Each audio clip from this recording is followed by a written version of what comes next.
How would you respond to this statement? Everyone can benefit from having a life coach. It's hard to argue with the idea that having a supportive, non-judgmental listener to share our journey with can be helpful. Hi, everyone, and welcome back to Educators Going Global, where we invite aspiring and veteran international educators to expand their knowledge of all things related to international education. My name is Audrey. My co-host David and I bring almost 50 years of combined experience teaching overseas to the table. This episode kicks off a new series for us that centers on transitions coaching for international educators. We've selected some realistic transition difficulties that could be, and have been, experienced by educators in the international school space. We want to emphasize that these are unscripted sessions where David is doing his best to represent real educators experiencing realistic situations related to transitions, and Audrey is delivering the in-the-moment life coaching that could help to address the issues involved. Please be gentle with us as we seek to demonstrate the power of life coaching for those faced with a transition from a comfortable, known school/city/country/culture to a new and unfamiliar one. Whether you're currently experiencing your first transition or your umpteenth, we hope these episodes will be helpful and that they may even prompt you to seek transitions coaching for yourself.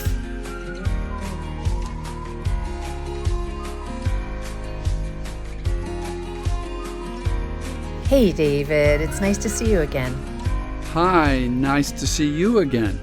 So based on our discovery call last week, I would say you are a highly experienced educator, but you're new in this school and country, and oddly, you feel less competent than usual.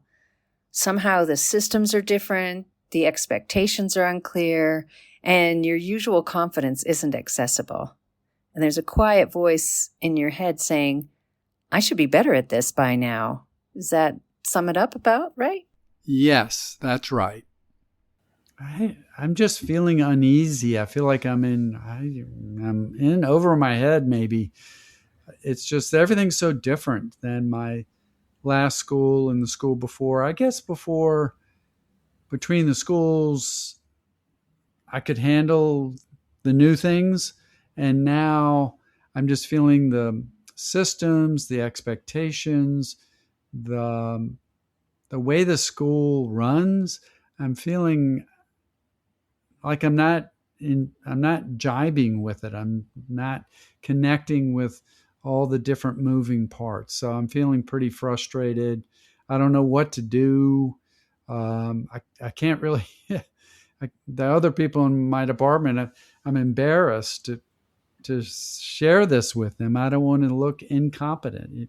I hope this makes sense. No, absolutely. I'm wondering if something that's you're feeling is that you should be better at it by now. You've done it so many times. Yeah, I get that. Change is tough, isn't it? And particularly when you have a certain expectation of yourself and you're not meeting it. It sounds like that's part of what you're feeling here. Yes. Yeah. So, when you say you're an experienced educator, what does that mean for you? Let's go a little deeper on that.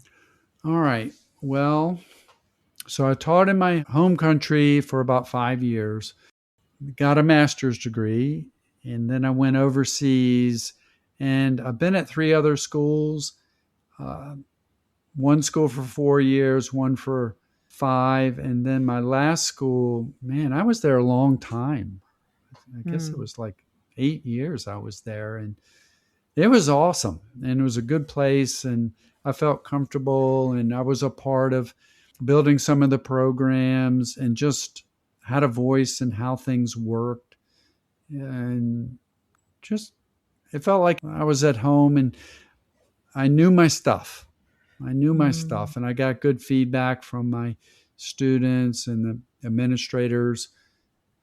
Always had good reports and definitely connected and had good positive report with parents. And here I'm into this school. I've been here for a while. It's, first year. And I'm not hearing anything from administration. And the department here is not as well connected. We're not as, it just seems people do their own thing. So maybe there I'm not getting any feedback. And then it's just new stuff. Like the learning management system, my last school, it was so easy, no problem. I was there from when they started it. And then we've done grades for the first semester, and that was a whole different way of doing it. Uh, I'm also a coach, and when it comes to the coaching protocols and expectations, there are lots of rules here. You've got to Mm.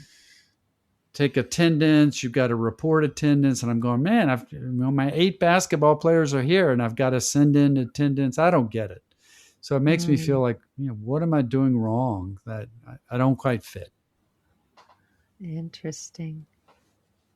So it sounds like being an experienced educator to you means kind of already knowing how to do things, already having your systems that are tried and true, and feeling like you're on top of things and can manage everything that's going on, that everything they throw at you. And yet here you are in a situation where new LMS, new systems, not really feeling as competent as you had at your old school. What do you think? Am I summing that up Yeah, pretty? Yeah. Okay. yeah, It's that really, sums it yeah. up. Sorry. Go on. Well, it sums it up, and I, I guess I have to admit the teachers in my department, and then I've been in some of the other classes. They are top notch, and I'm I'm good. I'm a good teacher. Like I was saying, I've always had good reports, and it's not it's I'm kind of comparing myself a little bit to what I see Mm, around me, and lots of high level teachers here, and I'm just going, am I as good as they are? And so part of it right. is that personal competence, I guess, and but part of it is, boy, it's taken me a long time to figure things out at this school.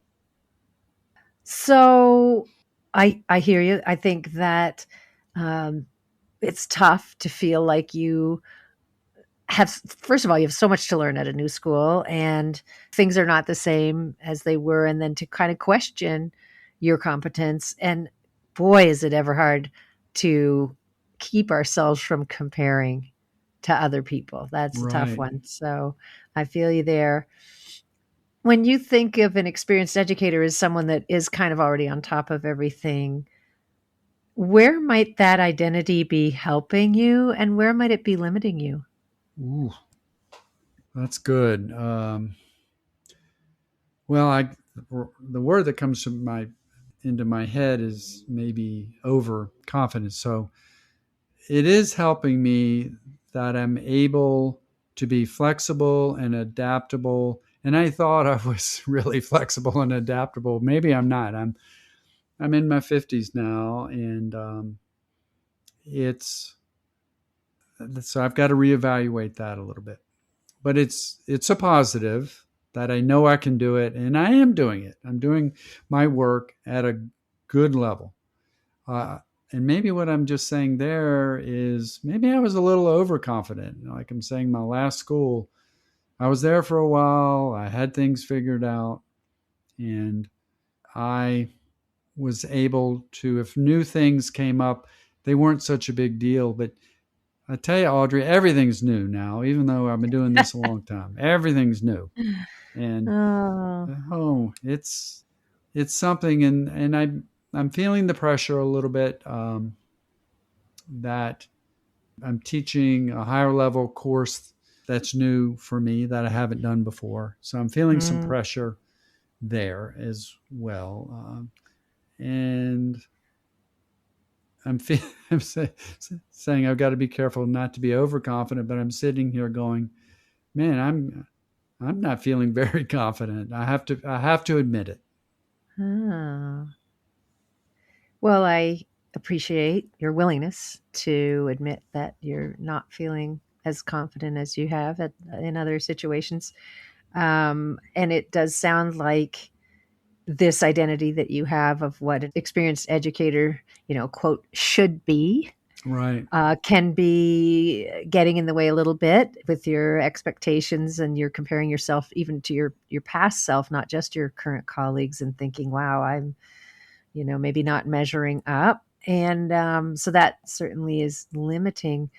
And yet you've got that underlying confidence that you just kind of are looking to figure out how to get that back, it sounds like. Ooh.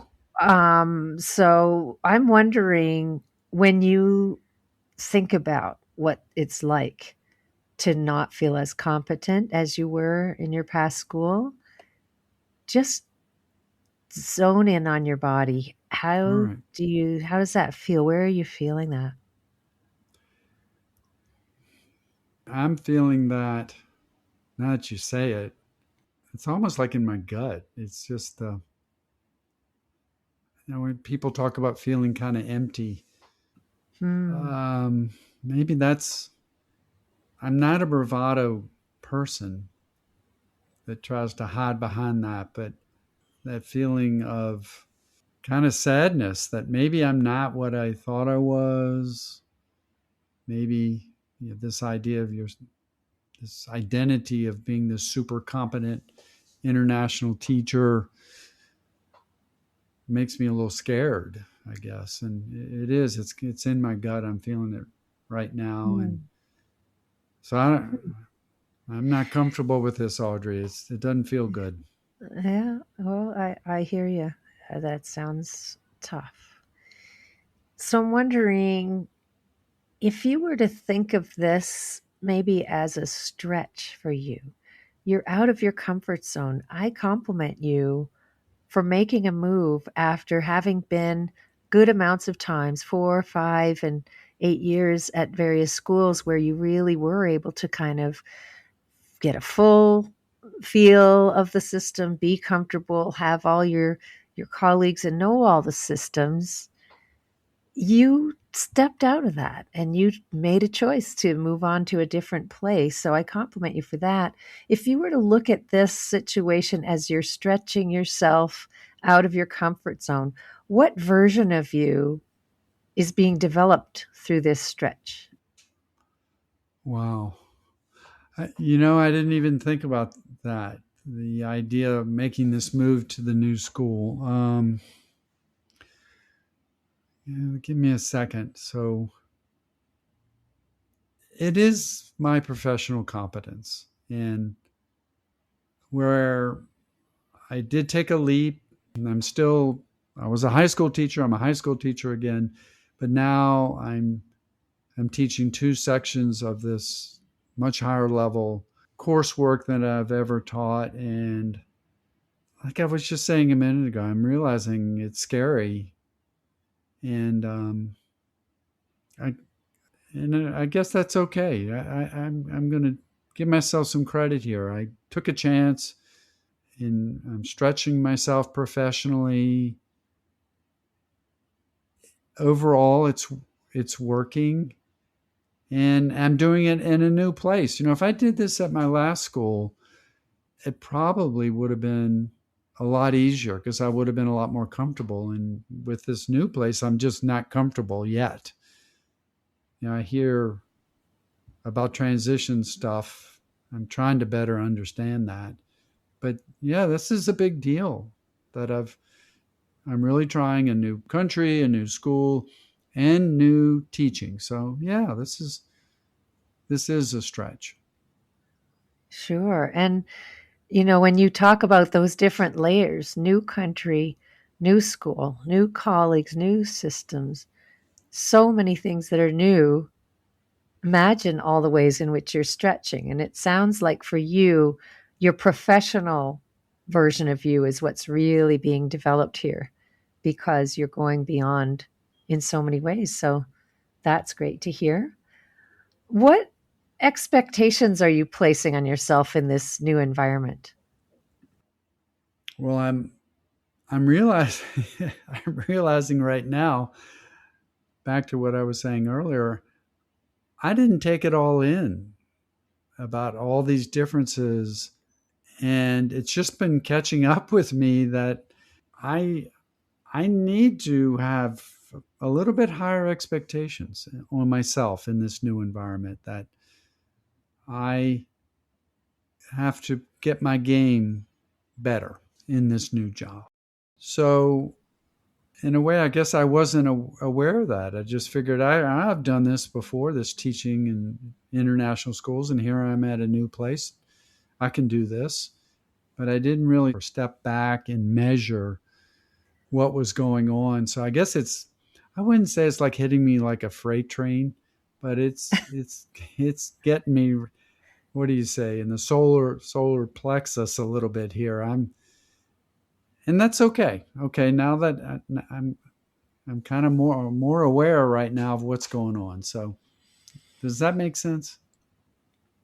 No, absolutely. It sounds like, if we were to talk about the expectations you were putting on yourself, was that this was going to be as before and you'd be right on top of it right away. And it sounds like what you're saying is you need to reframe or review those expectations and expect that it's going to be a challenge, and expect that you're going to need to raise the level of your game in order to achieve the level you were at before in your previous schools where you felt so much more competent. So, it's okay, like you said, to feel that you're not there yet. And that's part of what the whole stretch is all about. Maybe that's why you're feeling uncomfortable. And maybe that's not a bad thing.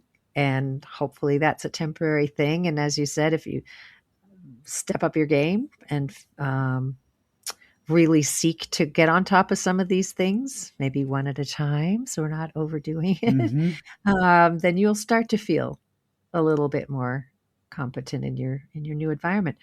Um, how do you respond internally when you don't meet your own expectations of a place? Hmm.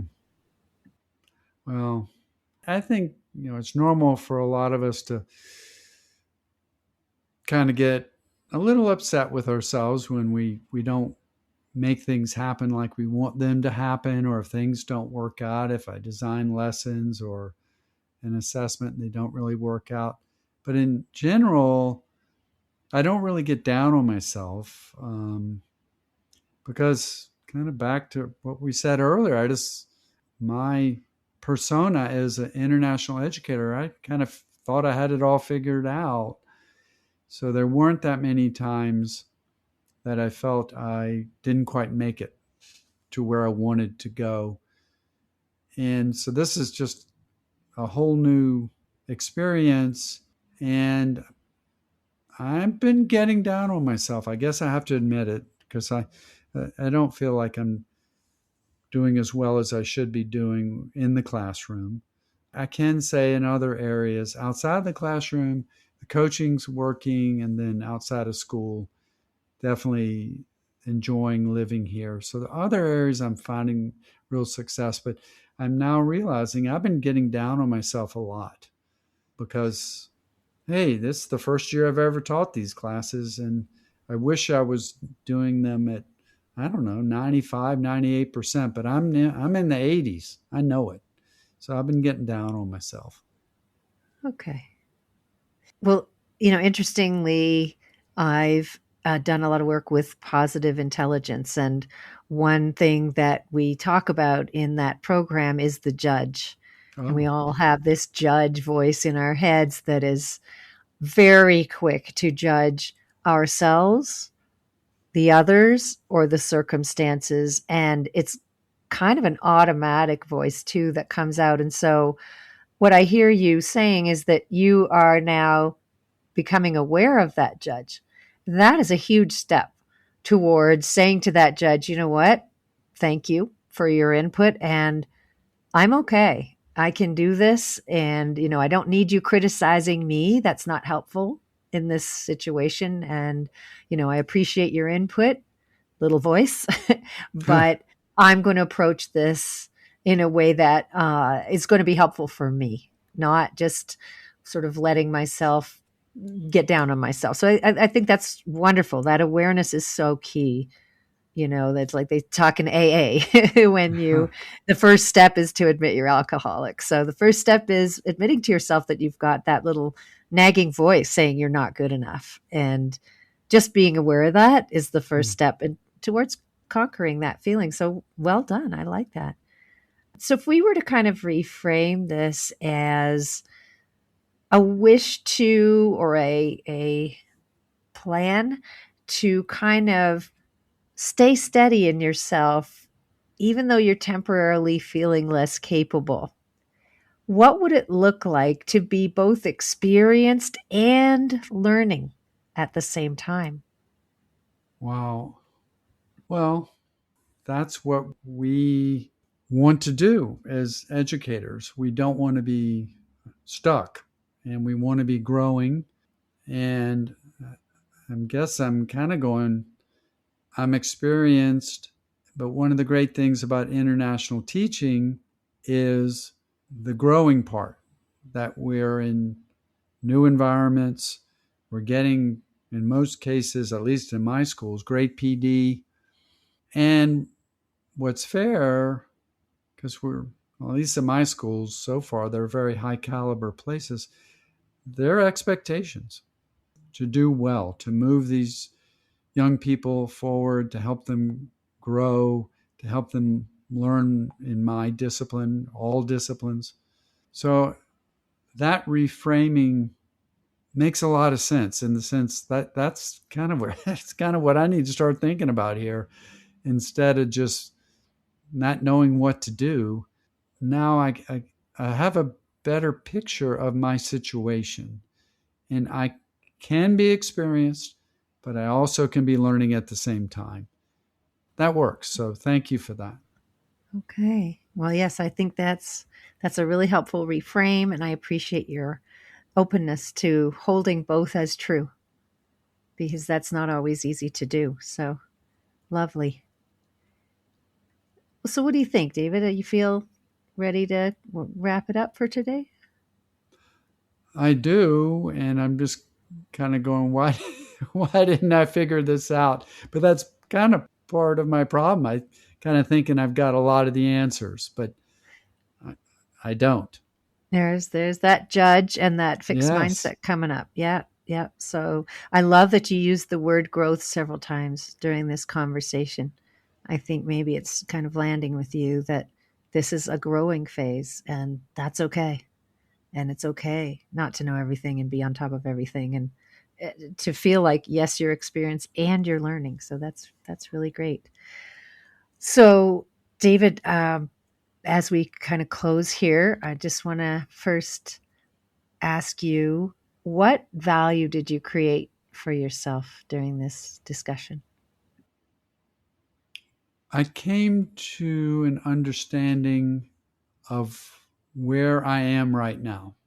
I was able to step so far away and look into my life, my progression, my location, my experience, that I have that, like you've been saying, that self awareness now. And that's a big help.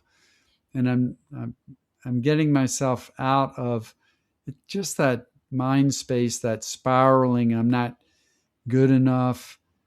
I I'm looking around and judging. You're teaching me about how much judging I'm doing. So I'm feeling really good about kind of putting all that together, and I just kind of want to figure out, all right, what am I going to do next, especially on that learning part, uh, to grow my skill set to be a better teacher. I love it. Again, that growth mindset coming out. It's Yes, wonderful. yeah. It seems everything, and I got to give myself some credit that I'm being very honest, and I'm not being defensive. Mm. Um, and you know what? I was being a little, with a couple colleagues, I've been defensive a couple times. And here I didn't do that. And I'm now understanding what led to my being defensive. And I think I'm going to be better at taking on feedback and maybe getting ahead of potential areas where there's a gap in my teaching, and I prevent that gap. So, yeah, real value. Give myself credit for being honest. Yeah, this has been good. Thanks. Okay. So, was there anything missing, incomplete, or disempowering about this conversation today? No, it was fine. Thanks. Who would you like to be acknowledged for being today? I think what I just said there, it didn't really all come together till the end, that I'm being honest.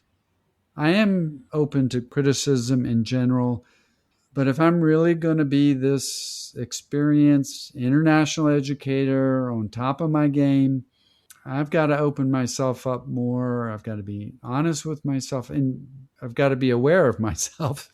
I've got to give myself some acknowledgement that have gone through a lot of changes.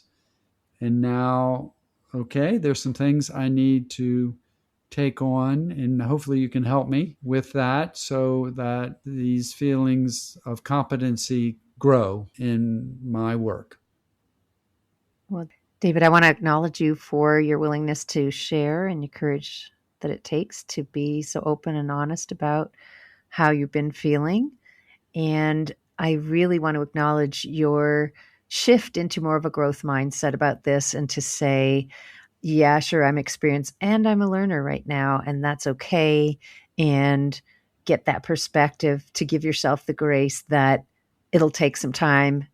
And also to kind of give yourself that little bit of encouragement that you are going to rise to the occasion and look at ways to help yourself feel more competent in the short term as well. And, feel maybe a little more comfortable among your colleagues, and just feel that you're really starting to roll with things the way they are now. And I really appreciate that about you. And thanks for sharing.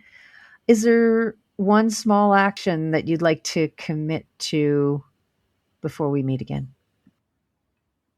Yes. We've got a super instructional coach for language and literacy, and I'm going to reach out to her. I'm going to start building a relationship with her and find out more about, she's talked about this kind of like design process that she helps teachers with. So I'm going to make that move. I can do it. All right, wonderful. Well, thanks again for meeting with me today, and I'll see you in a week. Awesome. Looking forward to it. Take care. Thank you for joining us today on Educators Going Global. You can find this podcast on Apple Podcasts, Spotify, YouTube Music, and all the other usual suspects. Please subscribe, like us, and leave a review on Apple and Spotify, and let your teaching friends know about us so we can grow our community. Please reach out at educatorsgoingglobal@gmail.com and join our Facebook group, Educators Going Global, if you have ideas, comments, or wish to share a Going Global story of your own. You can also find us on Instagram at Educators Going Global. Please visit our website as well, www.educatorsgoingglobal.com. All our podcast episodes are on there by topic, along with blog posts, Going Global stories, and our ever-growing resource library. For now, this is Audrey And David. inviting you to travel, Teach. and connect with us.